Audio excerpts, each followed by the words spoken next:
Hello and welcome back to another episode of Morgan's Pop Talks. I have been stewing on this episode for the past, 5 days because BravoCon 2022 was hands down the time of my life. Day 3 was the best day of my life.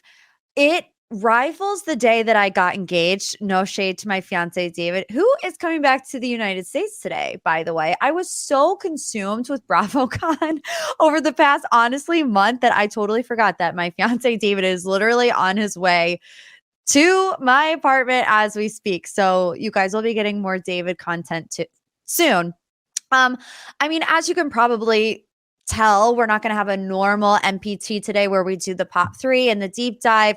We're going to talk all about BravoCon because it was a time and a half. And before we get into it, I do want to announce something very exciting, and I'll talk more about it at the end. But I also am officially launching an MPT Patreon. Yes, that's right. I've had some people asking me about it. And here's the thing. I know that there's probably a mixed reaction to that, right? Like some people are like, yes, more content. And then other people are like, ugh, I have to pay for more. It's $5 a month. And you know what? I did a Q&A while I was waiting in the airport because that was a time too. My flight got delayed twice. It was just the whole thing. And somebody asked me in the Q&A, Morgan, are you able to fully support yourself from your social media and your podcast? And the short answer is no. And while it does provide me an extra stream of income, I decided to share with everybody then, what I do on a weekly basis. Are you ready? I work a morning radio show every day, 5:30 till about 11. Then I come home and try to do some TikTok, some Instagram, just try to keep up on a social media presence. Then, of course, once a week, we do the podcast. I also am an entertainment correspondent for Shared News. I also am a script writer and video producer for a celebrity interview show. It's a lot, you guys. And if I've said it once, I've said it a million times. I love this podcast. It brings me so much joy, and it's really, really, really what I want my future to be in. So, can I at this stage in my life pay my bills from doing one podcast episode a week and also being on TikTok and Instagram? No, I can't. And what Patreon does, for $5 a month, I'm getting another stream of income that can maybe potentially set me up to reach my goals. And, I'm going to talk about, I had a roller coaster of emotions at BravoCon, even just being a content creator there. And I think it's something that you guys might not expect. I'll get into that a little bit at the end, but we'll return to this conversation. Just ponder it over. If you want to subscribe to the Patreon, I'll tell you more details about what that will entail at the end, but I want to get into it because there was so much. Oh, there were high highs. There were low lows. I'm going to give you a play-by-play for each day. I'm going to let you know what's worth your money and what's not, and how I ended up in a green room with the entire cast of Summer House and maybe what I overheard in that green room. So day 1, right? The rush, the thrill. You are on cloud 9 walking through the Javits Center. It's humongous. Everybody is just buzzing about, scouting Bravo celebrities. I was there 5 minutes and I saw Justin Anderson and Teddy Mellencamp. Y'all know I love Justin. He's always gossiping with me in the DMs. And I even messaged him like, if I see you, I'm giving you the biggest hug. He was like, yes, please do. So I run up to him. I give him the biggest hug. And I'm sorry, I didn't know that it was Teddy standing next to him. She had pink hair. And so no shade. I just didn't initially realize that it was Teddy. And once I did, I was like, oh, hi, Teddy. But I didn't ask her for a hug because I felt awkward, honestly. And then I asked him for a picture, and Teddy didn't get in the picture at first. She just stood there. I'm like, you can get in, just awkward, The nerves were high, but we started off with a panel. I first went to a panel. It was called Housewives to Housewife. It was Caroline Stanbury, Jennifer Aiden, Sutton, Candace, Cynthia, and Lisa. So a lot of this panel revolved around divorce, right? Because we had Sutton, we had Cynthia, we had Lisa. Sutton has already been through a divorce, but Cynthia just announced she's separating from Mike. Lisa, obviously, we all know Lenny sucks. It seemed like kind of uncomfy. Like Lisa didn't really seem like she wanted to be talking about Lenny there, but I don't know. The other tea to come out of that was they asked Cynthia if she was going to return to Atlanta now that her and Mike are no longer, or maybe even Beverly Hills, since she did move there. She did say no and that she wants to pursue her acting career. So we'll keep our fingers crossed. I want Cynthia to come back. She is so beautiful. I mean, you guys, she is so beautiful. Everybody there was 10 times hotter. I'm going to get into my encounter with Craig, which went a little sideways. But when I saw him in person, I was like, what? Like, I can't even look you in the eyes. I mean, I've always been attracted to him, but it was like, some people are scary attractive. Andrea, he's scary attractive. Craig was also scary attractive. So I stayed in that room for the very next panel, which was Ask Andy. And it was hosted by Hoda and Savannah. It was amazing. Just seeing Andy Cohen in the flesh is such an experience. Just being in his presence brought me so much joy, but I was getting in fights with, I don't want to say was I being a Karen? Maybe, but there was one specific room. This was the biggest room, right? I can't remember what the stage was called. I think it was the Don't Be Tardy stage. I bought a VIP ticket, which was the middle tier ticket. You had a SVIP, you had VIP, and then you had general admission. And there was different seats for, each ticket tier. So they had the SVIP in the middle, in the front. They had the VIPs in the front on the sides. But the problem in that particular stage was that the VIP section on the side, you couldn't see the stage because there were huge pillar poles and also huge speakers. So I was like, I did not pay over $1,000 to sit behind a pole and not be able to see the stage. I was that woman to the security guard. And he didn't care. He was like, I get it. Like, I get why you're mad. Just hang out for a second. If there's an empty seat when it starts, you can sit there. So that's what I did. I stood in the back, not in the back, but like the side of the upper area. And as soon as it started, there was like one empty seat in the aisle and I just sat. I knew I was going to leave anyways because the first photo op of the day was with Katie and Ariana from Vanderpump Rules, which was, you guys, so incredible. I was so overwhelmed with how many of these Bravo celebrities knew me. And I don't say that to like be egotistical at all. I will say that I've always had a good relationship with Katie and Ariana. They always, respond to me. They are always very nice to me in the DMs. I've always been just the biggest fan of Ariana since day one. She's been my favorite. And so when I saw her, I was like, hi, it's Morgan. She's like, I know who you are. Just gives me the biggest hug. And then Katie was like, oh my gosh, how are you? And it just, you get shooed away very quickly though in those settings, right? Because it's not a meet and greet what you're doing. It's a photo op and the lines are long. Really long. We'll get into that. I'm literally going to break down like the value for money at the very end, but I didn't really have the opportunity to say to them what I wanted to before getting like shooed away, but I did thank them for all the support and told them that it meant the world to me. So after that, and this is the viral video that we all saw of the Beverly Hills panel where it was being compared to Fyre Fest. I will say it was BravoCon and Fyre Fest. They're not even in the same category. Like, we had food, we had seats. What happened with Beverly Hills, it was on day one. So all the kinks really were not worked out. And what was happening was they weren't clearing the rooms from the previous panels, right? So everybody that was in that room for the Ask Andy panel that wanted to stay for the Beverly Hills panel, and there's people lined up for, 10 rows outside. So all those people are trying to get into this panel while there's already 75% of the room full of people who were already at Ask Andy. So that is a big difference that they did between day 1 and day 2, was that after every single panel, they made everybody leave and get back in line. So if you wanted to go to both of those panels, you would have to make the decision, okay, do I want to stay and see the end of this, or do I want to leave, get back in line, and get a good seat for the Beverly Hills panel? So when I walked up to the Beverly Hills panel, oh my God.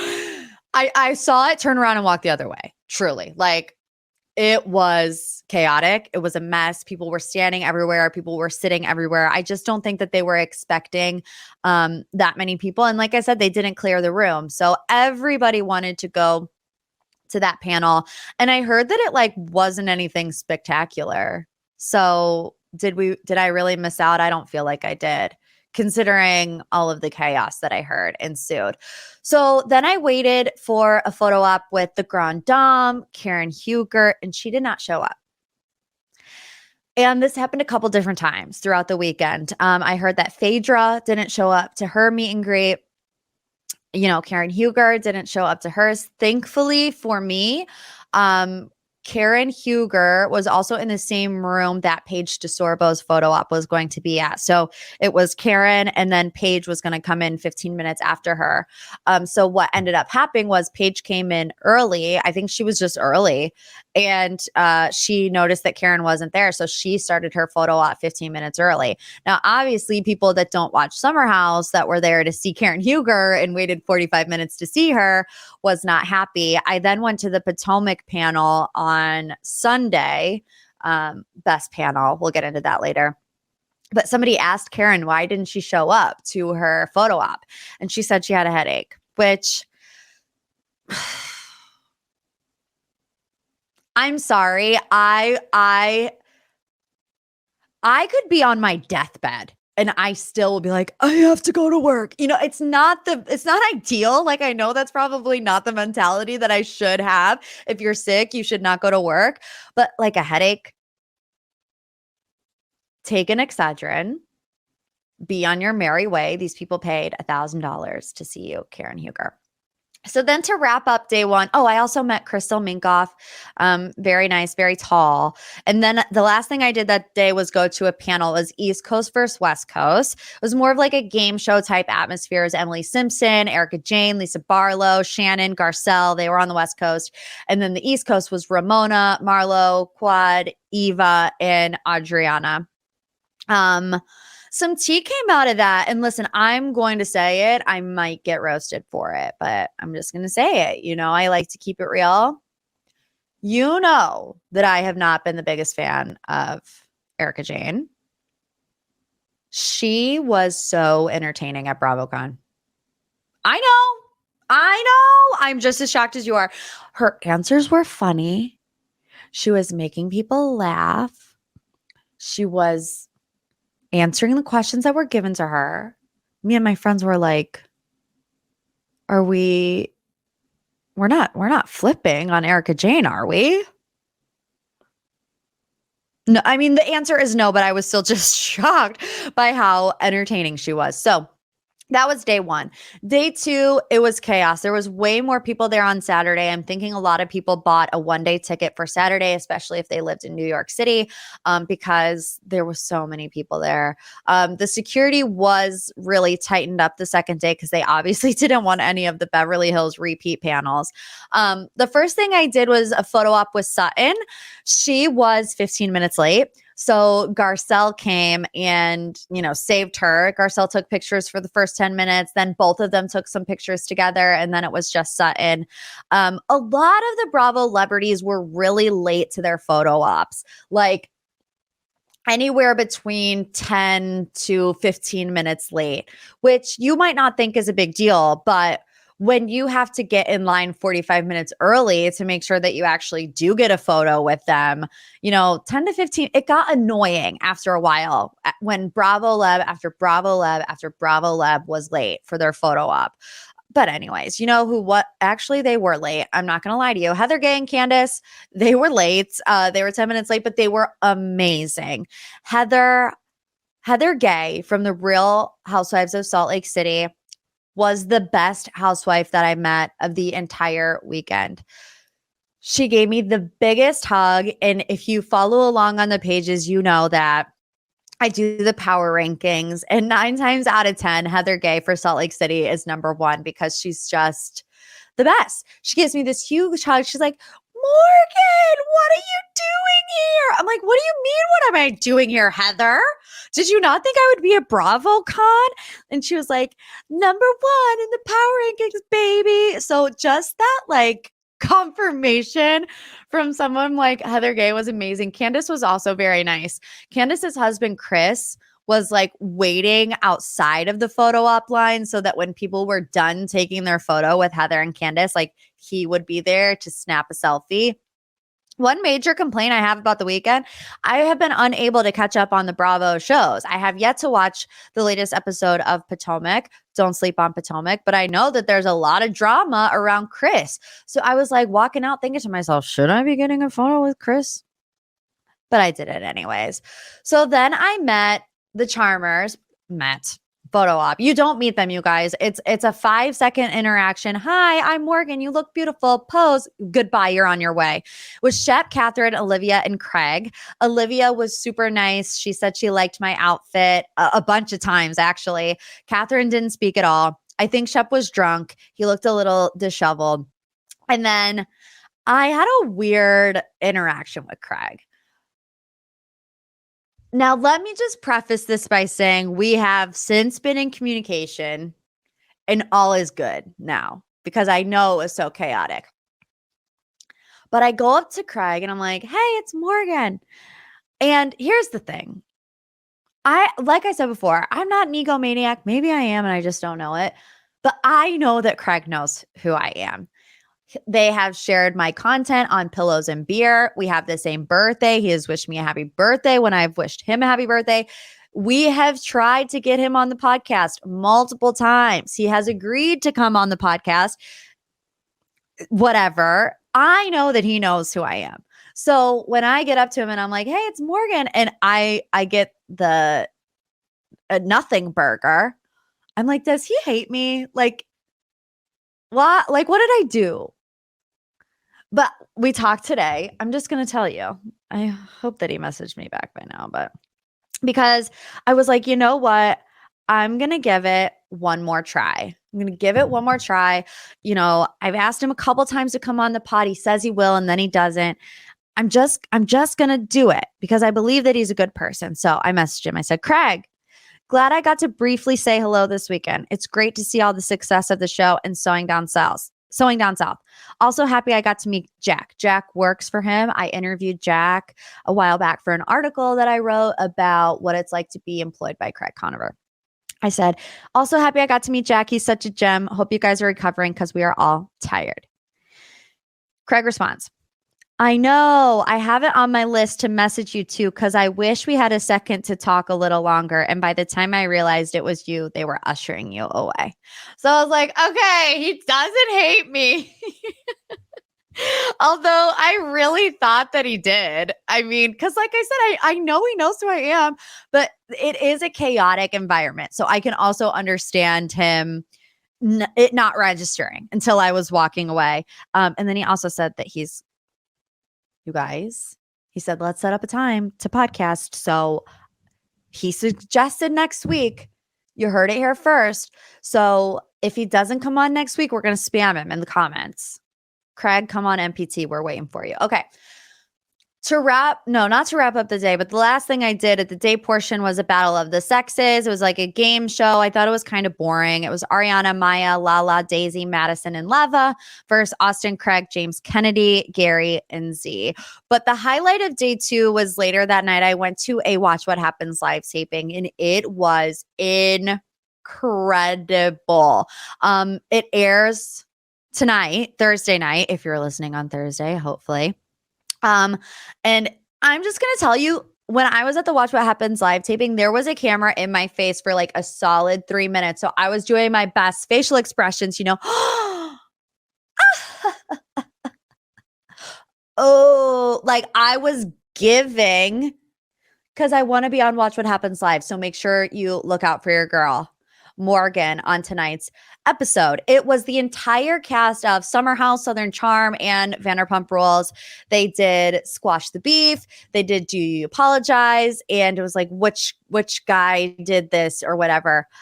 There was some tea going down between James and Raquel. I saw James Kennedy twice on Saturday, and I will say that every time that he had the opportunity to mention Raquel made out with Tom, he did it, you know, like, I don't know. And they've really been teasing the fact that Raquel is the drama of season 10. So what does Katie Maloney think about that? Well, I'll tell you, because I found out on day 3, and day 3 changed my life forever. Saturday night is when I get a direct message on Instagram from the one and only Lindsay Hubbard. And that's when everything changed for me. You know, because at this point, yes, it's a great experience. It's a fun experience, but it also is very Disneyland, you know, like you wait around forever for 20 seconds of pure bliss, you know, and then you ride that high long enough to get you through the next hour and 15-minute line to get you a photo with whoever's next. You know what I mean? So I get this DM from Lindsay and she's like, why haven't I seen you yet? And I said, you know, I sent you a message on Friday, but I didn't want to bug you. And she's like, well, text me. Yeah, I have a number. So what? So she texts me that morning and she sends me her itinerary. And she's like, let me know, you know, when you have a free moment, we can meet up. And I saw that there was an opening between 1:30 and 2:30, and I didn't have anything in particular that I wanted to do. So I was like, between 1:30 and 2:30, you know, your schedule's open. I'll make sure to be wherever you tell me. And she's like, okay, I'll text you. So in the meantime, I start the day with the Potomac panel, which was amazing. The Real Housewives of Potomac panel was my favorite panel of the entire weekend. I could have sat there all day. They are so entertaining. They're shady, but they have fun with it, you know, and they're absolutely stunningly beautiful. And just to see all their personalities on stage, to see Karen sitting next to Candace and Wendy and Mia and Giselle and Robin, it's unbelievable. Obviously, the talk of the town was Ashley and Luke. This started coming up a long time ago where it was on Watch What Happens Live, I think, where Andy was like, told Ashley Darby, I want you to meet Luke at BravoCon. So people ran with it, right? And then on Saturday night, they had something called BravoCon After Dark. It was like Tom Sandoval's band was playing there. They partied, whatever. There was a video of Ashley Darby and Luke leaving the party holding hands. And at the end of the panels, they would always take audience questions. So my friend Paige, she got up there and she just laid it all out there. She was like, we saw the video of you and Luke leaving hand in hand from, you know, After Dark. What happened? Ashley starts busting out into laughter. She's like, there's a video. And everyone in the audience is like, yeah, there is, Ashley. And she's like, can I plead the fifth? And we were like, no. And then Paige is like, your voice is gone, Ashley. Something happened, which is true. Her voice was gone. And she just was like, we're just getting to know each other. We have common interests, yada, yada, yada. So after that, I met Kenya, which was amazing. She's so beautiful. Robin and Giselle. And this is where things take a drastic turn. It's about 1:50 and I still haven't heard from Lindsay. And I'm like, am I going to be that annoying? I don't want to be that annoying fan, you know, that's like blowing these people up. Oh yeah, I saw Andrea too. Duh. We'll talk about that later. I was like, I don't want to be that annoying person, but I'm like, you know what? I'm just gonna send her a little follow-up message that I said, don't forget about me, then an exclamation point. She goes, oh my God, come to my Bravo Palooza at 2:30. I'm like, I don't have a ticket. I cannot get into that Bravo Palooza. It was an add-on. I think it was pretty expensive. I want to say like $170. And what a Bravo Palooza is, it's a secluded event. It's about 100 fans with 15 to 20 different people from various shows. There's food, there's drinks. It's a meet and greet. You actually get to sit and talk to them. It's an hour and 15 minutes long. So it's like a big deal. There's security everywhere. The whole thing is roped off. I'm like, I can't get in. She's like, I will get you in. And I was like, I texted David, my fiance, and I was like, if what is about to happen actually happens, I like might not make it out of this day alive. I might die from sheer joy. So there's also a crowd of people. I can't see anything. It's in a secluded little area. And all of a sudden I hear the crowd yelling, Lindsay, Lindsay, Lindsay. I'm like, oh God, this is the moment. But I'm like behind the crowd, right? They're going crazy. Lindsay is with like an NBC handler. She waltz past the security, like walks past the screaming fans. And she goes, I'm here to get my friend Morgan. Excuse me, what? Like, what? Grabs my hand. Like, she's like, let's go, girl. You ready to have a good time? I'm like, hi, Lindsay. Nice to, I mean, I met her before in Cleveland, but just for a second. I'm like, hi, thanks. You know, like, what is happening? So I go in.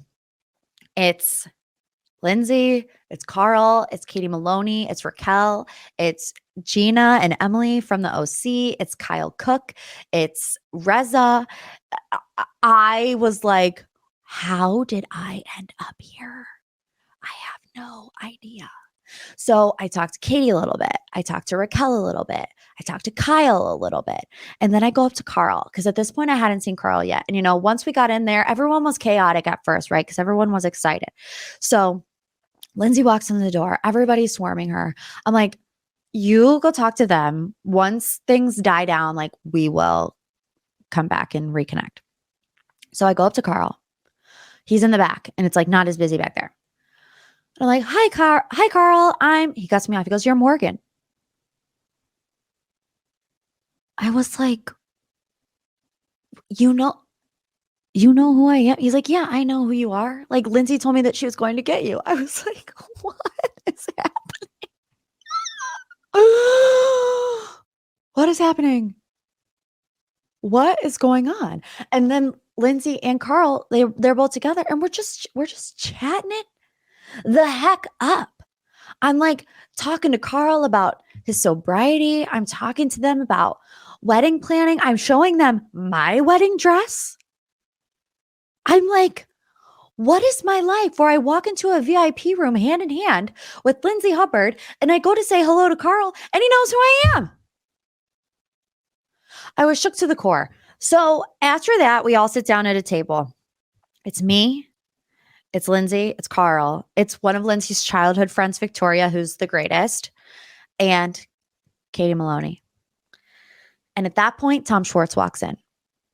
And everybody starts singing happy birthday to him. And the talk of the room, you guys, during this portion was that Raquel was there wearing a Tom hoodie. That was her outfit of choice. And I will just say, Katie Maloney was calm, cool, collected. She did not care at all, right? But everybody else in the room was like, Raquel, out of all the things that you could have chosen to wear, you're going to wear the Tom hoodie. And I will say, Lindsay sent me the itinerary. You can see, or at least the talent was able to see who was going to be in that room at what time. So if Raquel read her itinerary, she knew that Katie and Tom and herself were all going to be in that room at the same time and decided to wear the Tom hoodie. So then, you know, I thought we'd be on our merry way. I thought, all right, that's it. I'll go. It was a great time, whatever. So then Lindsay starts talking about how she wants to go take a picture there's this big sign, like right in the middle of the main concourse that's like, you don't want to see me activated. You know, the iconic Lindsay Hubbard quote. And her security guard is like, Lindsay, we're going to have to go through a sea of people to get there. And I don't know where it is. I was like, I know where it is. I volunteer as trivia. I can show you guys where it's at. So like, you're in, you're out.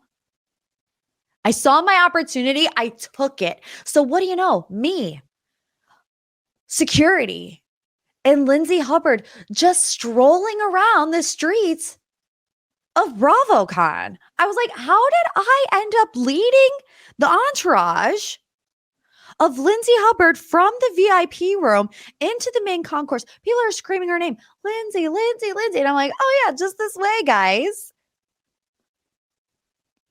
When does that, like, how does that happen? The Lord was looking over me and he was like, Morgan, I'm going to bless you today, my child. And that he did. And after that, it was just like one thing after another. And I'm like, you know what? I'm in tight with the security guard, Jane. Jane's my girl. I was like, Jane's not going to kick me out of this party. I'm hanging with them all day long. And that's exactly what I did. We went to Bravo Land where it was like all this memorabilia from different shows. And we took pictures. We took shot skis with Aunt. I mean, it was empty, because COVID, but I was like, what is my life? And then after that, we went into this green room and the entire cast of Summer House is in there. Jennifer and Bill Aiden are in there. Cynthia Bailey is in there. Some Winter House and I'm like, I'm the only commoner in the place besides Victoria and her lovely mother. I mean, thank God they were there because I just felt the whole time, I'm like, I should not be here, but I'm not going to say no. They had mac and cheese bites. Who says no to mac and cheese bites? I could not believe it. I could not believe it. We were running around backstage, ran into Kyle Richards, the final 10 minutes of BravoCon. Just from running around backstage, ran around backstage to the entire cast of Vanderpump Rules lined up, getting ready to go out on stage. I'm still not over it. Can you tell? I'm in complete and utter shock. We walk Lindsay out to the Loverboy booth because she wanted to see Carl. I ran into 2 MPT listeners who were in the line to get a picture with Carl at Loverboy. And they're like, Morgan. They're like, so excited for me. And they're like, what's going on? And I was like, I don't know. I was like, I don't know how I ended up here. I don't. And we all laughed and had a great time. But wow. I have no idea why she did that for me. The only thing she said to me the whole day was that she liked my opinions on my video. I mean, that's not the only thing she said to me, but in regards to why she would go out of her way to make sure that I had just the best time ever. She's like, I like your page. I like your videos. I think you're funny and cute and mature. And I know what you're thinking. Like, Morgan, now you're going to be biased towards Lindsay all the time because she gave you the best day of your life at BravoCon. You're absolutely correct. 100%. I'm naming my first child Lindsay Hubbard, one name. And my second child, Carl Radke, one name. How am I not going to stand for the rest of my life? How you treat people matters. And that brings me to another thing I want to talk about that I was not expecting. Nobody was mean to me. I just want to put it that way. Nobody was mean to me, but I experienced a lot of social anxiety when I was at BravoCon. And it's very bizarre because I don't get anxiety in social settings, right? I work on a radio show. I have a podcast. I do videos. Like, it does not bother me. But you know what? There were points where I felt like I did not belong there. And I don't know if it was just maybe like a projection of me being insecure, but like specifically when it comes to the Bravo specific social media pages, like they're all getting invited to the pre-parties and, people are tagging them in the best accounts to follow that are at Bravo. And it's like, I was not included in a lot of that. And it made me really sad. There was one point on Saturday where I was like standing in the middle of BravoCon, and I don't know what came over me, if it was just the chaos of it all, but I started crying. I was like, Morgan, pull it together. Like, you are at BravoCon, but it is overwhelming. That and the long lines it's just a lot. But you know what made it better? Seeing you guys. And I by no means think of myself as like a celebrity in any sense of the word.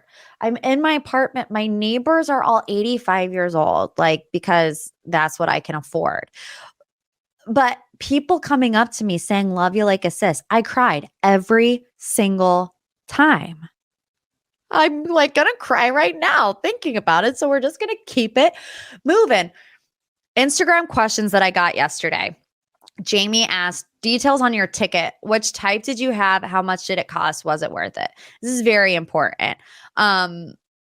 There were 3 ticket tiers, the SVIP, the VIP, and the general admission. I got the VIP ticket, which on the website was $825 for 3 days, plus taxes and fees. So it would have been over $1,000. My situation is a little different because at first I bought a general admission ticket, which ended up being about $530.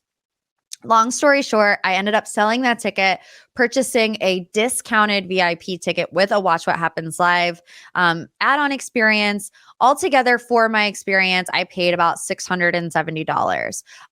That is a bargain, like considering how much other people paid for their VIP ticket. What I will say, and what I said a lot this weekend, is that I don't like the fact that I was sold a VIP ticket that did not feel like a VIP experience at all.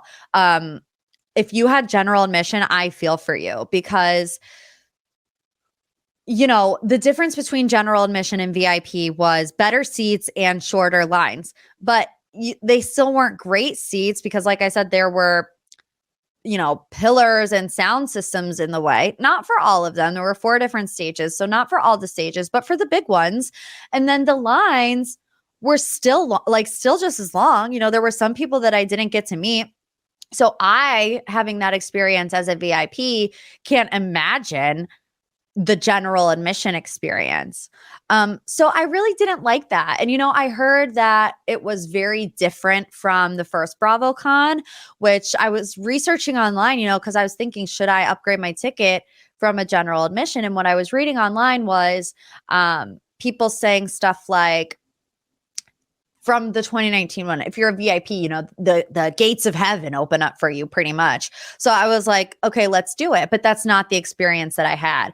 I also just didn't love the Javits Center. For example, every bathroom, granted, remember there's about 20,000 people coming in and out of there. Every single bathroom had 4 stalls.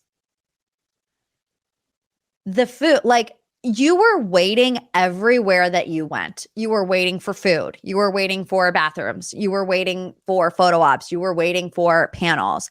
So I would say that over half of your time there is spent waiting in lines. And I just thought that maybe that could have been handled better. Maybe if they had more things going on at the same time, so people would have to disperse a little bit more. But I didn't love that. Knowing what I know now, I'm definitely going to save up to buy an SVIP ticket next year. I think a lot of my friends feel the same. If you are unable to do that, because it's a lot. I mean, especially if you're coming from out of state, I have to pay for a flight. I had to pay for a solo hotel room in New York City. It's very pricey. If you can, I would do a 1-day, either an SVIP or a VIP, and then I would do add-on experiences. I really want to go to the After Dark party next year. The Watch What Happens Live was a top moment the entire weekend. So that would be my recommendation on that. Katie talked about on Instagram, Katie asked, you meeting Andrea, the video of his excitement meeting you was epic. I agree. I was getting a little frustrated with Andrea while I was at BravoCon. I was getting in my feels, you guys, because like I said, I'm overstimulated, and Andrea and I were DMing back and forth. We're trying to meet up. Saturday, he low-key ghosted me. I'm not going to lie. That's when I started crying, because I was like, I'm tired of waiting in lines. Andrea ghosted me. I'm not going to see him. Nobody cares that I'm here, just spiraling. But after being with Lindsay on Sunday, I can much better understand the situation that the talent is in, because it's just insanity. I mean, they are running all over the place. So what happened with Andrea and I was waiting in line to meet Karen and Giselle. He was exiting a photo op as I was entering one. And if you guys didn't see the video, it is so cute. He's like, and then gives me the biggest hug. He's like, so nice to meet you, finally. I don't know if that's an Italian accent, but he was so, I mean, just the cutest. I loved it. Jesse asked Danielle and Lindsay, was it awkward? They did not talk at all. And on Watch What Happens Live, they were lined up next to each other and there was like a distance between them. Even in the panel, they sat on opposite couches. In the green room, they did not interact with each other. I don't know, you guys. I think a lot of things were said. A lot of things, maybe a lack of support, as I talked last week on the pod. I know I was vague on the pod out of respect for the parties involved, but it's all out there now. I mean, they did press at BravoCon. You know, and what Lindsay said was there's only a handful of reasons why somebody wouldn't be supportive of you. You know, you can be the judge of that, but at the end of the day, it is what it is. And then on the other side of things, I've heard that Danielle felt really left out. I don't know. I do know that we'll see it all on Summer House. Okay, so that's it, you guys. My BravoCon experience. I am going to get deeper into my BravoCon experience this week on the Patreon. We're going to do that. And we're also going to recap last night's episode of The Real Housewives of Beverly Hills. So like I was saying, the Patreon is just going to be all the stuff that I really can't get to on a Wednesday. We miss out on a lot of shows because of the timing aspects of recording, you know, Beverly Hills, Southern Charm, now Winter House, even the Kardashians. So I'm really going to utilize the Patreon to get to things that happen later in the week that might not meet the episode. Also on the Patreon, I'm going to talk about how I felt literally like I was in the middle of a scene of Vanderpump Rules in that VIP room. $5 a month. So no pressure. You know, I get it. Inflation sucks. It's like $15 to go to Taco Bell. I'll still get it every single time. But if you want to support me on my journey, and I have a lot of goals, and I think that's why I also had a bit of an emotional roller coaster while I was at BravoCon, because I felt like I see so much potential, right? I have so many goals that I want to reach, and I feel far away from them all. You know, just being really real. And I know that even David was like, Morgan, you cannot think like that. Look at how much you've accomplished in just 2 years. And people are listening to your podcast and they're seeing you at BravoCon and they're coming up to you. It's like, it's all about perspective, but it's really easy to only look at the negative side of things when you see like all of your other friends getting invited to, you know, VIP parties and whatever. I'm done on the soapbox. I'm done on the sob story. So if you want to hang out with me on the Patreon, all you got to do is go to patreon.com/Morgan's Pop Talks. Our little tier is called Extra Pop. Get it? Because like it's extra episodes of Morgan's Pop Talks. Okay, yes. Also, we will link it in the show notes. So if you have any issues, you know where to find it. You know, I love you like a sis forever and ever. Patreon episodes drop on Friday. We'll see you there.